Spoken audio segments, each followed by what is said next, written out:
Sekiro Shadows Die Twice and Wo Long Fallen Dynasty are two Soulsborne games themed on Japanese and Chinese mythology, respectively. Although the second has been attracting some interest, the first has the reputation of From Software to back it up. While being separated by several years, they have a lot of comparable concepts and mechanics. Yet, each is unique and offers a unique experience that may appeal to certain people more than others. It's time to determine which game is better, and why after looking at both of their worlds, gameplay, and mechanics.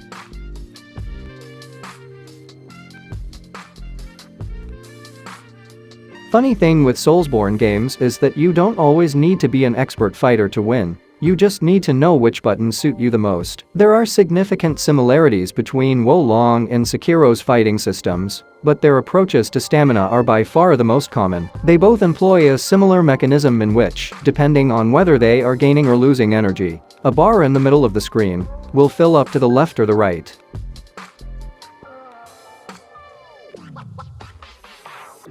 This is referred to as posture in Sekiro. In order to fight at his best, Sekiro must maintain a steady stance as he works to convey the idea that he is a skilled and disciplined warrior. Sekiro encourages you to stay close to your opponents to perfect timing your deflections, rather than rolling around like a hedgehog like its Soulsborne peers do. With each successful deflection, you gain enhanced posture, which enables you to recover more quickly and do more damage. Also, it throws off the enemy's posture, allowing you to stun them with devastating critical hits.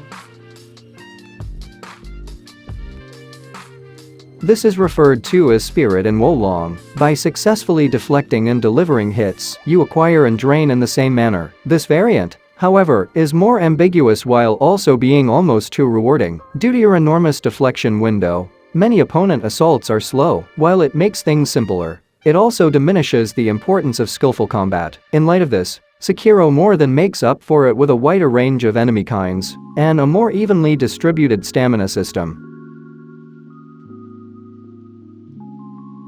Games like Soulsborne are known for creating hazardous areas where you shouldn't stray too far from the route. Sadly, it follows the risk versus reward principles in that the majority of valuable goods are tucked away in less conspicuous and riskier locations. Wo Long gives you several maps with various locations to explore, but Sekiro has you exploring a sizable open world.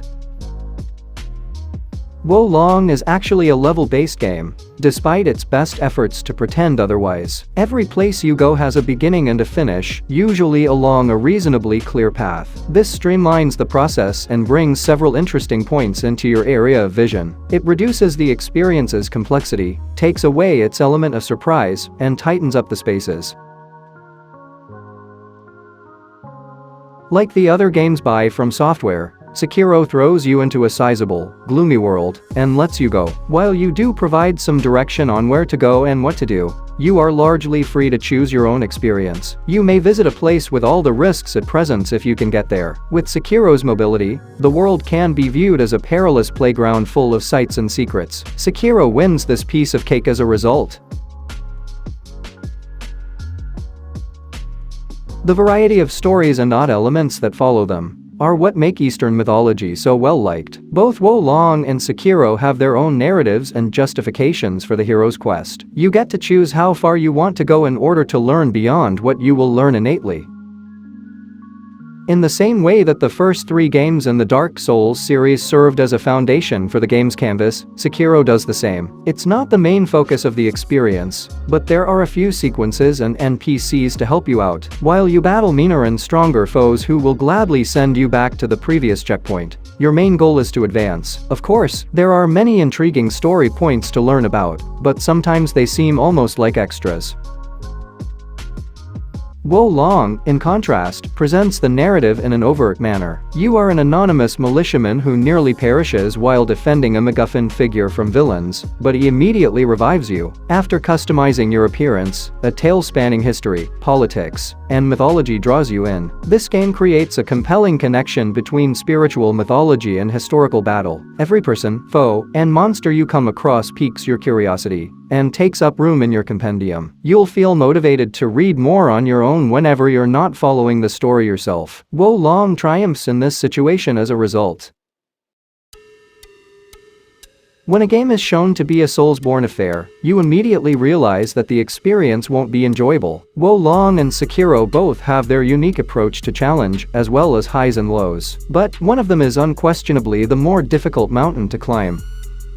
Even though Sekiro is often regarded as one of From Software's simpler games, the experience is nevertheless terrifying. Although the game allows you greater mobility and a fighting system that gives you more chances to outwit opponents, it still demands practice. Even once you become accustomed to the gameplay, adversaries can occasionally catch you off guard, and bosses will regularly make you nervous. Even worse, the final boss has 2 phases and is not only exceedingly difficult.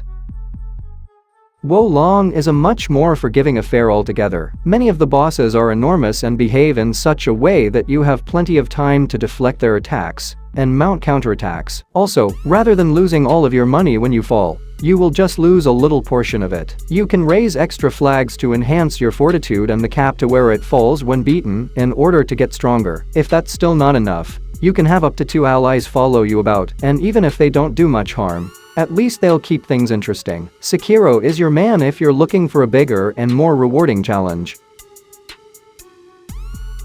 Playing video or other types of games is primarily done to unwind. They are designed to be enjoyable ways to decompress after a demanding day. One of Wo Long and Sekiro has a better chance of putting you at ease.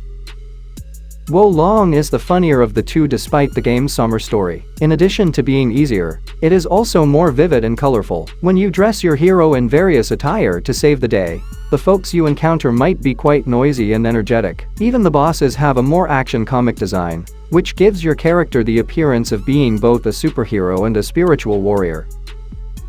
Although Sekiro offers more possibilities than its forerunners, it is nonetheless challenging. If you make one mistake, enemies might smack you around, and some bosses are ruthless. The color scheme matches the tone of darkness and seriousness. There are some brighter regions and components, but unless it's a collectible, this rarely signifies anything good. So Wo Long is the friendlier and more fun choice.